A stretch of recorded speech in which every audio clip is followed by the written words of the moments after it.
Je m'appelle Fatoumata Diop. Je suis élève en terminale S1 au lycée scientifique d'excellence de Diourbel. Je m'appelle Ndéa Wassar, j'ai 18 ans et je suis élève à la maison d'éducation à Mariama. Quand on m'a annoncé les résultats, j'ai été très soulagée. J'ai été heureuse pour moi, pour mon école surtout. J'ai appelé mes parents pour leur faire part de la nouvelle et tous, ils ont été tout aussi contents.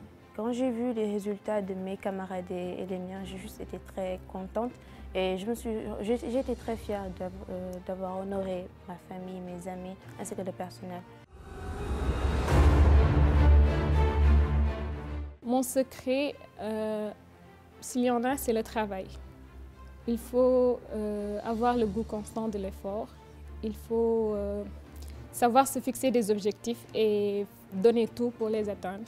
Je pense qu'il faut juste avoir de la passion dans ce qu'on fait. J'ai toujours aimé les langues, donc je me suis investie et en plus de l'aide du personnel et des professeurs qui ont tout fait pour nous transmettre cet amour des matières, notamment les langues, dans mon cas. L'école, comme tous les secteurs pratiquement, n'a pas été épargnée par les conséquences dramatiques de la Covid. Mais heureusement pour notre génération, il y a les nouvelles technologies. Le numérique est là aussi pour nous permettre de développer le télétravail. À notre niveau, nous avons pu poursuivre les cours, terminer les programmes dans certaines matières. Nous avons eu à faire des cours en ligne à travers les plateformes comme Teams, Google Classroom, Google Meet. Et je me dis que c'est une chance parce qu'il y a beaucoup de gens, notamment dans les régions qui n'ont pas de connexion ou pas d'appareil nécessaire. Et je pense que l'État devrait juste plus œuvrer dans ces domaines-là pour essayer d'aider les gens, les élèves, parce qu'il y a une certaine inégalité de chance dans ce cas-là. Les réseaux sociaux, on peut les utiliser positivement si toutefois on est conscient de ce que ça peut nous apporter. Donc ça peut être un lieu d'échange entre élèves et entre élèves et professeurs en même temps. Mais si on n'est pas conscient de la manière dont on l'utilise aussi, ça peut nuire à nos études. Et malheureusement, c'est la mauvaise partie qui domine en général.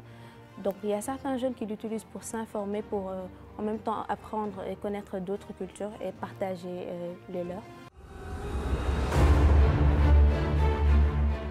L'uniformisation des tenues scolaires peut permettre de dissimuler un peu certains clivages sociaux et en tout cas d'occulter les différences de niveau social qu'il y a entre les élèves. En plus de cela, ça permet aux parents aussi d'économiser de l'argent, vu qu'ils vont juste débourser pour peut-être 2 ou 3 tenues qui seront reportées jusqu'à la fin de l'année. Donc c'est une bonne initiative. Au baccalauréat, on a tendance à observer que les élèves privilégient surtout les séries littéraires. Et je trouve que c'est normal qu'on soit dans l'optique de renverser un peu cette tendance parce qu'on a besoin de scientifiques, on a besoin de sciences pour se développer. Et il faut donc qu'on incite les élèves à éliminer un peu cette peur-là qu'ils ont des matières scientifiques. Le fait que le Sénégal investisse dans ces domaines-là, ça va juste nous aider à pouvoir nous distinguer parmi les pays les plus développés. Et puis, le Sénégal n'a pas encore connu sa révolution industrielle et à travers l'encouragement du développement de la science et des nouvelles technologies, ça pourrait aider à avoir plus d'ingénieurs. Et déjà, même avec le pétrole que l'on a découvert, si on a plus d'ingénieurs en génie chimique, tout ça, ça pourrait bien aider.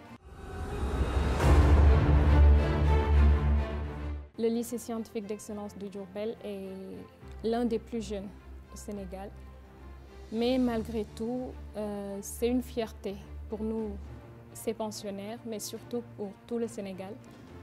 Parce que chaque année, ce sont des Sénégalais qu'on y forme, ce sont des bacheliers scientifiques de plus pour tout le pays. Et je pense que le bénéfice revient à tout le Sénégal. Les gens pensent qu'on est une école d'excellence, mais ce n'est pas vraiment le cas, sur les papiers en tout cas.